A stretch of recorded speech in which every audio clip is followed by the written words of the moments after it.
today we're going to be doing the Horizon Walker. Again, like a lot of our builds here, it's another DPR build. So, one of the, probably, what we're going to be capitalizing here with the Horizon Walker is their 11th level ability. Now, basically, it's one of the few ways we can get 3 attacks without the fighter's 11th level bonus extra attack. The feature is called Distance Strike. At 11th level, you gain the ability to pass between the planes in a blink of an eye. When you use the attack action, you can teleport 10 feet before each attack to an unoccupied space you see. Now, this is nice, but only because it complements our next ability, which is the real important part. If you attack at least 2 different creatures with the attack action, you can make 1 additional attack against the 3rd creature. Now remember, this is pretty much automatic if we have 3 creatures on the battlefield, because, well, this is what we're going to be assuming for this build. But basically, since we have extra attack, we're guaranteed 3 attacks within an action. This has an abuse, which is that it only has to be the attack action. Now, Horizon Walkers get haste. This means that automatically, without having to even any extra work, as long as we have concentration slots free, we can cast haste. And remember, one of the even though we can only make 1 attack, one of the options for haste is we can take the attack action again. This means that for action, we extra attack twice, and then the Horizon Walker ability triggers, we attack a 3rd time. Then with our second attack action, we make 1 attack, and then if we can find a way to make it so that we can make 2 attacks within that attack action, we can make a 3rd attack, which means we have 6 attacks within our normal action and haste action, which is incredible. But we'll talk more about that once we get into it. So to start this bit off, we obviously need at least 11 levels in Horizon Walker. Of course, like all our builds, we'll be starting with ASMR. Again, ASMR is perfect for DPR builds, because just once we get 20 levels, just a flat 20 extra damage, which is wonderful. We mentioned Ranger before. Of course, we'll want to do Tasha's Ranger, which we get Favored Foe, which is basically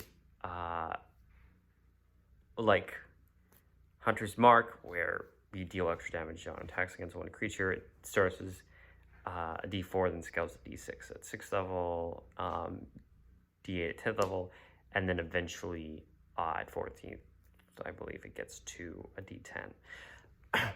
Now, of course, our concentration will eventually be used for haste, but right now it's a nice damage increase. And then our other ability, we can replace our favorite terrain feature and natural explorer with the ability to get more efficiencies, which is nice. And then we get into 2nd level Ranger. We've mentioned this before. We get spells, of course. Sure, concentration will have other uses, but for now, we can do stuff with like Zephyr Strike and Hail of Thorns, and just general things to make our damage increase every once in a while. Good berry, sword balance for protection. Just general ways to heal and keep ourselves safe and deal more damage. Level 3, we get our subclass, which of course will be Horizon Walker. Horizon Walkers, as a Horizon Walker, we get the Detect Portal ability, which is conditionally useful. And then Planar Warrior, again, an ability we're not going to be using as much because it's almost better. It's pretty much almost in all cases better just to attack as a bonus action if we have the option to instead, because it's either that or add just a meager 1d8 force and then eventually 2d8 force. I know that making it the entire thing force is nice against resistances, but it's really just not enough to make it worth it. The spells we get are good, though. We only get protection from evil good at 3rd level, which is but then at 5th level we get Misty Step, at 9th level we get Haste, wonderful. 13th Banishment, again, great. All these 3 are great. And 7th level Teleportation Circle, which is a bit of an odd choice, but it is pretty useful. 4th level we get ASI. Our wisdom isn't hugely important here, so I would say better just to boost our dexterity score, or grab sharpshooter. It doesn't really matter what order we're gonna do that in, but actually I would say grab sharpshooter first because an average of damage is gonna be better because of that. But regardless, 5th level we get extra attack. Of course, everyone knows what that is.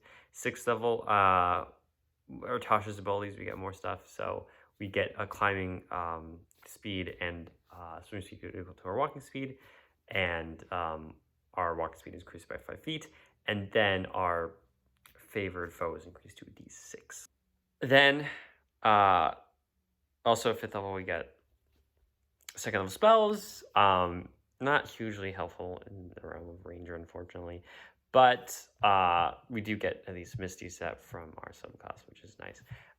Then we get 7th level stuff. 7th level is our next subclass ability, Ethereal Step, which as a bonus action you can cast Ethereal spell without expending a spell slot, but spell ends at the end of the turn. It's just a nice little feature, not hugely important. 8th level, another ASI, boost that dex up or grab sharpshooter with whichever one you haven't done. Then 9th level, we get 3rd level spells. Our haste is the main important one here. 10th level, we get we finally get our tireless feature from our Tasha's feature replacements, which gives us temporary hit points a number of times equal to our proficiency modifier, or is it wisdom, and reduces exhaustion by 1, which is great. It doesn't hurt. Unfortunately, this, like, in the UA version, you used to get tireless. You could choose which feature you got first, so I could grab tireless first, and it was wonderful because, like, the thing is, temporary hit points become really cheap later on. But regardless, and finally at 11th level, we get that feature we were talking about. So again, at this point, we can only make 1 attack with our haste action. So unfortunately, at this point, it's not wonderful. But now we're going to Gundam Fighter, and things will start to come together. So essentially, we get, again, fighters. We know what we get as a fighter. We get Second Wind, Action Surge at 2nd level, and then Echo Knight at 3rd. Now, Echo Knight, I've mentioned this a few times, is a wonderful way of increasing damage. Again, you have to have moderate con for it to be really worth it. But it essentially gives you another attack. It's not completely reliable because of how the Echo can be damaged, but it's often ignored. Basically, if our Echo is you get, as a bonus action, we can summon our Echo. It's an unlimited times and lasts for an unlimited amount of. Just the only restriction is it has RAC and then 1 hit point, and we can attack from its position once a turn, and we can also swap positions with it. And not to mention that, but we have the Unleash Carnation feature, which is a number of times equal to a Constitution modifier. We can attack from its position and an additional time if we take the attack action. Basically, since it's when we take the attack action, which it doesn't say which attack action, so we can do it as our haste action, we get an additional attack. And the only requisite for the Horizon Modifier 11th level ability is that if we attack at these 2 different creatures with the action, we can make an additional attack. So essentially this means haste action, we attack once, as per usual. Then Echo Knight attack again. Then Distant Strike triggers a 3rd attack. So essentially we get, and also like Echo Knight is incredibly flavorful for Horizon Walker. It's a bit stressed for other ones, but it's like we're trapped in the 3rd plane. We're bouncing around, moving positions. It's, oh, I love it. I love it. So this is, and we're not even done because we still have a bonus action available. Unfortunately, we're kind of, the thing is we're kind of stressed for bonus action, I mean, for ASI, so could grab crossboxes, but I suggest. So one option is to grab hexblade, or another one is to go 1 into War Clark. So you just get options to attack it. So Echo Knight has to be melee. So like we have decent, like having strength is painful because we have to have that dex prerequisite, but there's not really another way to do it.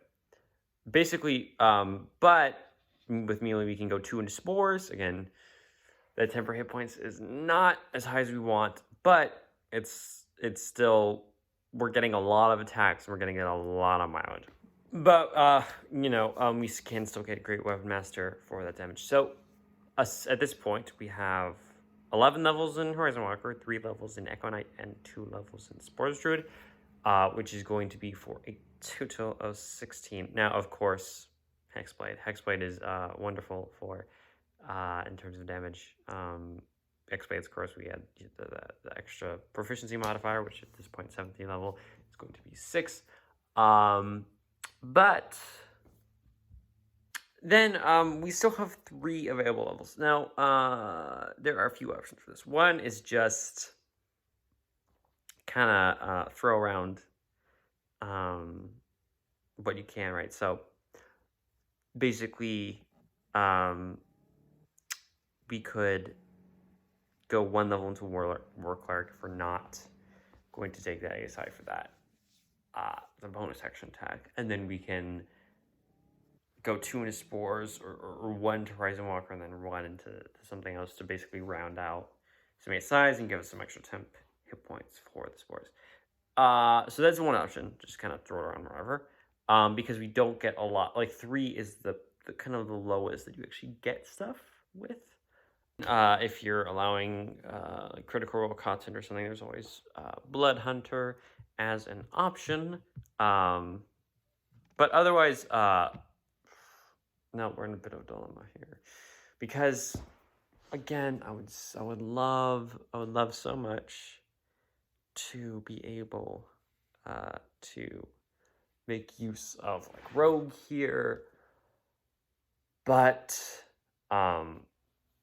we have heavy weapons when we're in melee, and with range we can't pull off our combo because of Echo Knight. We could do something like real weird by going like into Monk and then having 2 attacks as our bonus action. But since we're not doing Spiritual, it's actually not going to do more damage. So again, like the weird kind of amalgam of extra levels is the best we can do. Unfortunately, there's not really a great way to maximize that. Except, well, we could do one real weird thing you could do is you can go 3 into College of Whispers, because you have enough uses of Bardic Inspiration if you choose Charisma, as your Hexblade stuff, in order to deal 2d6 extra per round, which is kind of like sneak attack. But all in all, we're getting around 250 damage, which is really nice. Again, one option that's great about Ranger is we get spellcaster levels. So this is one way we can get extra attack. So by going into 5 into say like Forge Clerk, we can get Spirit Shroud, and we can cast it at 7th level. So that would be like 11 Ranger, 3 Echo, 1 Hexblade, and 5 Forge Cleric. That would get us around the 220 range. Or you can do something even weirder, where you can do like a conjure animals or something instead. The numbers get really weird there, and we're not really talking about conjure builds, but that's one thing that's nice about Ranger is you can have those melee capabilities and still have OP conjure spells. Regardless, just for that interaction alone, this will probably be coming back, because having the chance to do 6 attacks in the space of your action, haste action, is really powerful. And basically you're going to be seeing probably a lot more builds like that, where I can try to compare as we kind of stack and learn more of these tricks. Thank you for watching. It's always fun to do effective ranger builds, something that I think kind of shows with this in the Beastmaster, kind of shows how ranger does have a lot of potential, despite it being considered one of the weakest classes. And I think a lot of the base abilities do, but when the subclasses can really make it shine, which I think is wonderful.